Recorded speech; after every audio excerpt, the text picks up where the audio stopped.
Soft baits are an intricate part of any serious bass angler's presentation options. Today, a mind-boggling array of shapes, sizes, and flavors are fished on top, in midwater, and on the bottom. Let's join Dan Sura and James Lindner with a finesse system for bass of any color. Ooh, beautiful bass. Right now, Dan Sura and I are going to look at a really phenomenally effective technique for catching bass anywhere from 5 to 50 foot of water, lakes, rivers, reservoirs all across the country. It's called shaky worming, or jig worming in northern terms. It's a finesse technique that's just incredibly effective for bass, and lots of them. Come here, buddy. Look at that guy there. Inactive bass, or a neutral bass, may not move very far to bite a bait, and you have to drop it right on their snouts in order to get bit. A fish like this in the weeds, maybe it only can see this far, and if you've got dark water, maybe you're fishing timber, you've got to have the confidence that the fish are there and fish these baits slowly, and you will get bit. I guarantee it. When finesse fishing, we rely on 3 different soft bait profiles. Our favorites are the Berkeley Gulp Shaky Worm, Power Bait Sinking Minnow, and the Power Bait Hand Pour Finesse Worm.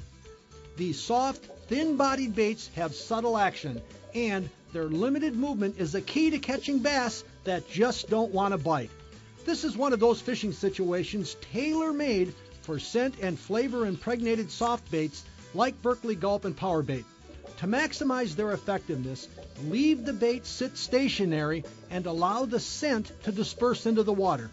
Fish very, very slowly. This tactic is absolutely incredible under tough conditions. Finesse rigs are simple. As a general rule, when finesse fishing, use a lightweight 1/16 to 1/8 ounce jig head. Remember, a lightweight forces you to fish slowly, and slow is one of the important elements to catching an active bass. A jig worm with an exposed hook is effective in both weeds and in sparse cover conditions.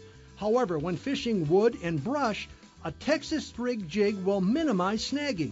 Next, wacky worming is a rigging option that dramatically slows the lure's drop speed while allowing a unique triggering action in the worm.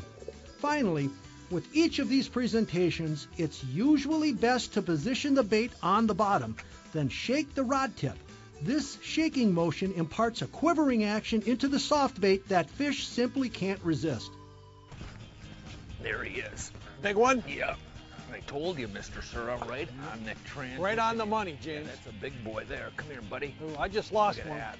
Oh, there we go. It's a little bit softer action rod. It's not a real fast taper that you'd use for like fishing jigs and Texas rig worms where you want that really quick impact. You have a softer, more moderate taper to the rod. What that enables you to do to land big fish with light line. Come here, buddy, come here. Oh, look at that guy. That's a good one. No question about it. When it comes to catching bass all over the country, jig worming or shaky worming is probably one of the most effective techniques to do that. Look at that guy.